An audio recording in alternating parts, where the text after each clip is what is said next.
Baie welkom by die voorlesing van die Afrikaanse Sabbatskoolles vir blindes en swaarsiendes. Hierdie lesse word voorsien deur die Wêreldkonferensie van die Sewende Dag Adventiste Kerk.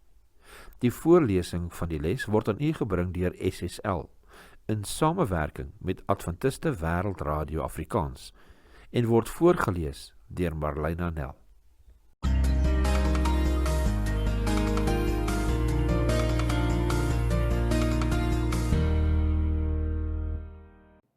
Sondag 1 Maart. Die wysheid en kennis oor God.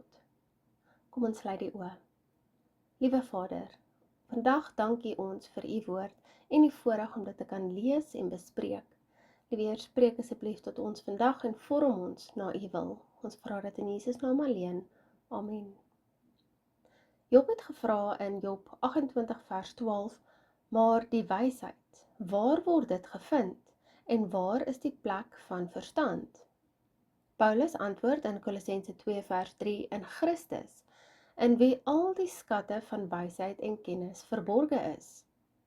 1 Korintiërs 1 vers 30 sê ook vir ons, maar deur hom is julle in Christus Jesus, wat vir ons geword het wysheid uit God en geregtigheid en heiligmaking en verlossing. As ons Christus het, het ons alles. Selfs in Kolossense 2 vers 2 die volle versekerheid van insig oor die doel van die lewe. Deur hom was die verborgenheid van God wat die ganse plan van verlossing insluit geopenbaar. Lees Kolossense 2 vers 1 tot 7. Wat is Paulus se doel vir die skryf van hierdie sendbrief? Ons lees Kolossense 2 vers 1 tot 7. Want ek wil hê dat julle moet weet wat 'n groot stryd ek oor julle het en oor die wat in Laodicea is. En almal wat my aangesig in die vlees nie gesien het nie, dat hulle harte vertroos mag word, deurdat hulle saamgevoeg word in die liefde en tot alle rykdom van die volle versekerheid van insig om die verborgenheid te leer ken van God en die Vader en van Christus, in wie al die skatte van wysheid en die kennis verborge is. Dit sê ek, sodat niemand julle mag verlei met drogredes nie, want al is ek ook na die vlees afwesig, tog is ek by julle in die gees, en ek verbly my om julle goeie orde te sien en die vastigheid van julle geloof in Christus. Soos julle dan Christus Jesus die Here aangeneem het, wandel so in hom, gewortel en opgebou in hom en bevestig in die geloof, soos julle geleer is, terwyl julle daarin oorvloedig is in danksegging. Kolossense 2 vers 1 tot 7. Daar is 'n Griekse woord in Kolossense 2 vers 2 wat beteken vertroos of saamgevoeg. Paulus se begeerte is nie net om die gelowiges in Kolosse te help om die valse leerstellings te erken nie, maar ook om hulle in Christelike liefde te verenig. Beide werkwoorde dui Paulus se vertroue aan dat hierdie sendbrief die doel sal bereik waarvoor dit bedoel was. Hy het hulle egter in Kolossense 2 vers 5 geprys vir hulle goeie orde en die vastigheid van julle geloof in Christus. Die Griekse term taksies, wat as ordes vertaal is, word in die Nuwe Testament gebruik om na die priesterlike ordes van Aaron te verwys. Lukas 1 vers 8 lees, en terwyl hy besig was om die priesteramp voor God te bedien in die beurt van sy afdeling.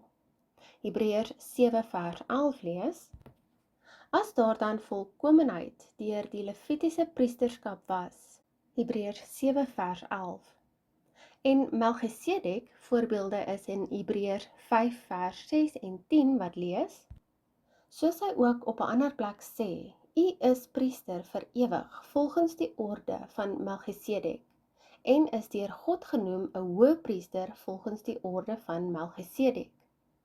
Nog 'n voorbeeld lees ons Hebreërs 6 vers 20, waar Jesus as voorloper vir ons ingegaan het. Hy wat volgens die orde van Melchisedek 'n hoëpriester geword het vir ewig.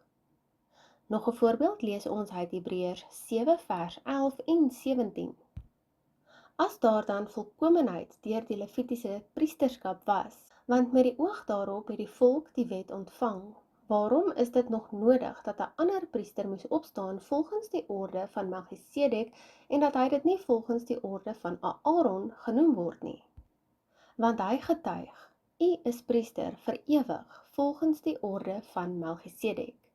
Hebreërs 7 vers 11 en 17. Maar hier pas Paulus dit op ordelikheid in die kerk toe, wat ook Kolossense 2 vers 1 tot 7 insluit. 1 Korintiërs 14 vers 40 sê ook vir ons, laat alles welgevoeglik en ordelik toegaan. Soms is daar 'n neiging om kerkorde en die kerklike organisasie as net 'n geestelike instansie met geen teologiese belange te beskou. Maar deur die regte welvoeglikheid vir aanbidding voor te skryf, lees byvoorbeeld gerus 1 Korintiërs 11, en te spesifiseer hoe ouderlinge en diakens gekeur behoort te word, lees gerus 1 Timoteus 3 en Titus 1, was Paulus baie versigtig om orde in die kerk te handhaaf. Deur hierdie maatreëls word God se wysheid en die leringe van die Bybel bewaar en verkondig. As gevolg van die korrekte leringe wat in die Kolossense van Paulus se bondgenote ontvang het, was hulle geloof onwankelbaar. Dit kan nie wankel nie, omdat dit op 'n soliede Bybelse fondament rus wat, indien hulle getrou bly, hulle sal beskerm teen die dwalinge wat deur die valse leraars aanbeveel word. Wat het jy al ondervind met betrekking tot die behoefte aan orde in jou eie geestelike lewe?